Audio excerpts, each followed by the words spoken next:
Tim's Ford 500.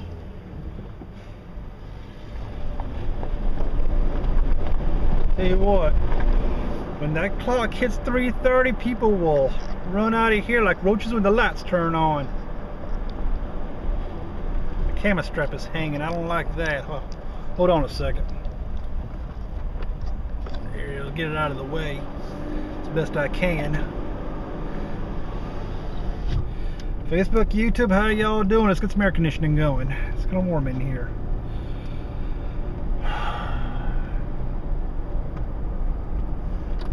Wasn't really intending on making a video today, but I figured, what the hell, you know? What the hell?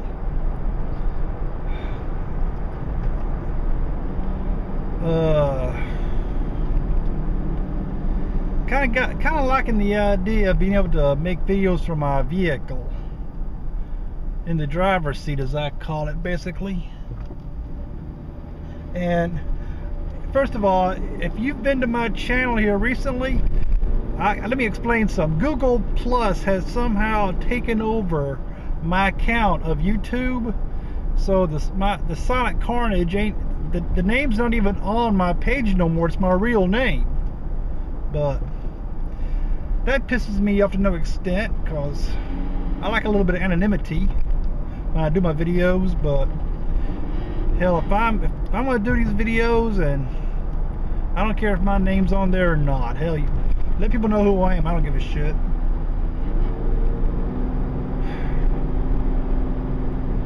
Anyway, let me tell you about something that's been going on in my life for a little while. It's not a happy thing either. My father was scheduled to go to the hospital just for a routine procedure. And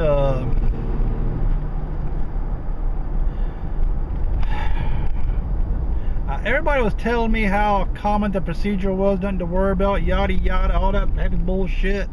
And I just had a feeling. I just had a feeling in the back of my mind that something was going wrong. Something was happening. One, I couldn't do anything about it, and two, I couldn't stop it. And for somebody like me, that's two things that I hate. That I can't do anything about it. So I'd been gnawing with this feeling the entire day when I first found out. My mother called me from the hospital, and she was just asking me about my day and how things went and how work went and what did I do today. And I finally said, Mom, you know, I love you to death, but you're at the hospital with Dad and you're dancing around the subject. I want to know what's going on with Dad. I deserve that. And she told me that they had found cancer in him.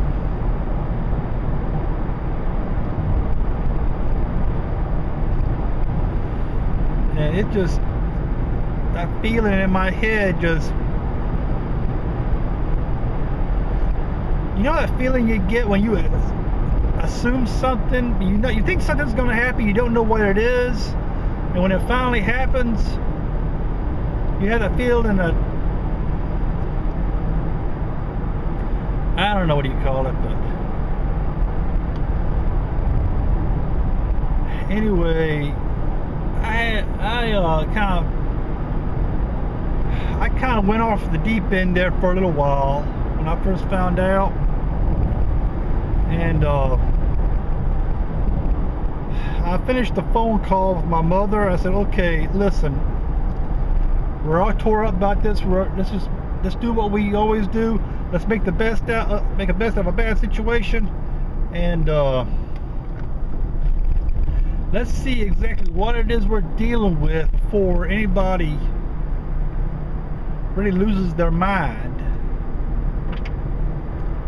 And I guess she thought that'd be the best thing, so we found out shortly thereafter that he went to the doctor to be checked, and basically it's all over him, is what I was told.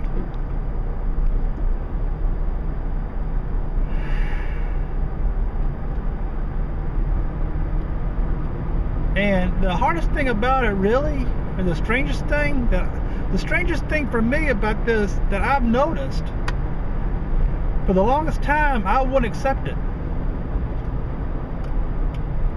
I would not accept it. I'd say, this is not real. This is not happening. It's a bad dream I'm gonna wake out of. It just didn't seem like reality. Not to me, anyway. Then I'd see my dad start losing weight, and little by little, I'd have to accept it.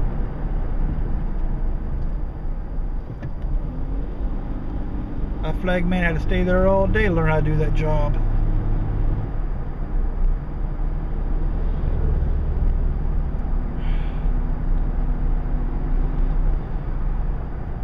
Every time I went over there to see my mom and dad, it seemed like Dad was getting smaller. I know I gotta go over here, you idiot. Smaller and weaker. And I think that in itself made the situation just, it wasn't acceptance, but it was a result of part of my world crashing down on me that made me accept it.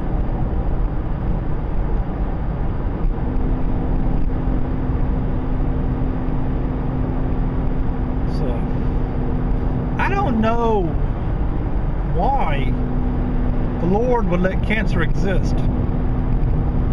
I consider myself a child of God. I am the Lord's creation. Therefore, I don't have the right to ask, why do you let this exist? This terrible thing. Because I know there's a reason. But I'm at the point right now where every day I look back and I try to think of something specific that Dad's taught me, or a specific time that I shared with my dad, or a memory, like the time the police brought that damn dog over. And people, this goes along with the video I made a while back. To begin with, my dad was going just for a simple procedure. Now cancer's taking him.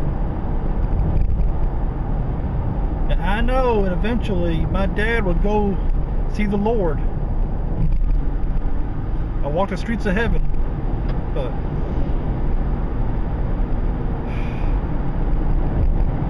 I love my dad and I hate to think of the end to this. My mother's doing what she can to make him comfortable, and I'm gonna go see them this evening. But I don't understand, really, and I've really put a lot of thought into it. I spent a lot of time thinking about it, wondering about it. Of course, it's just my thoughts, my own words, so I'm not going to reach any satisfactory answer, I don't believe.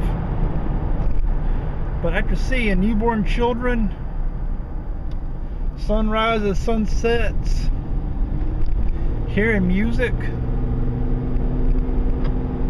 standing in front of the ocean, marveling at the Grand Canyon, seeing all the beautiful things that are in this world, hearing music fill the cathedrals of churches, seeing people come together in brotherhood or just in friendship, seeing these beautiful things that have enlightened and enriched my life and the lives of others, I'm sure. Why would the Lord let a pestilence, a virus like cancer, survive?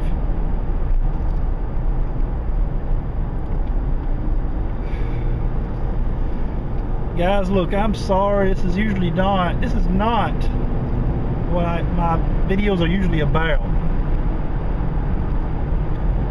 I try to make some points, try to make some make some people laugh. Just throw my opinions out there, and if you've got somebody in your family, and I mean this sincerely,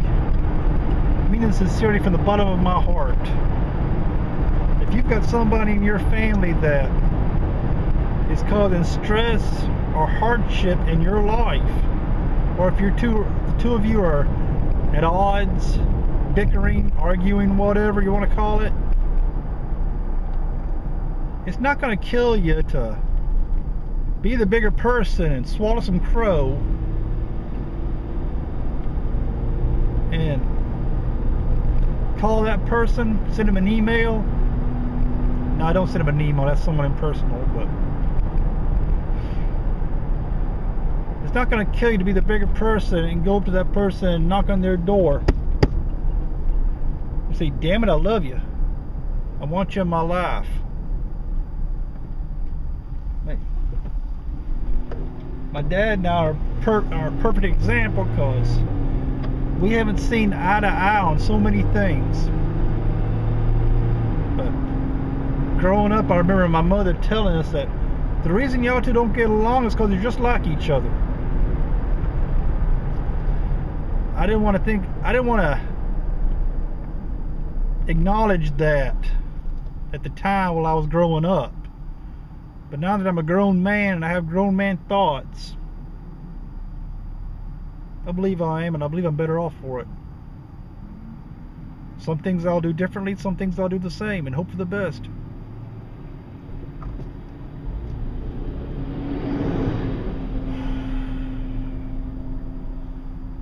People, all I can really tell you for sure, just take advantage of those around you while they are around you. And just take advantage of them in your life. Let them know that you want them in your life. And try to be good to each other. And I'm coming up on my parents' road right now, and I have that feeling in my stomach of dread. It'll be good to see him, it really will, but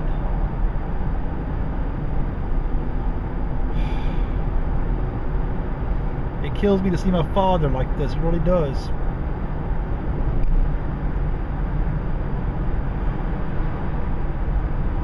Well, people, look, the only reason I made this video is because I wanted to get this off my chest. And sometimes the camera, when I see that little red light flashing, I know the video's recording. Sometimes it could be a therapist. Sometimes it could be a sounding block, a listening stone. Sometimes a person just needs to get things off their chest. And I believe that's what this video is all about. So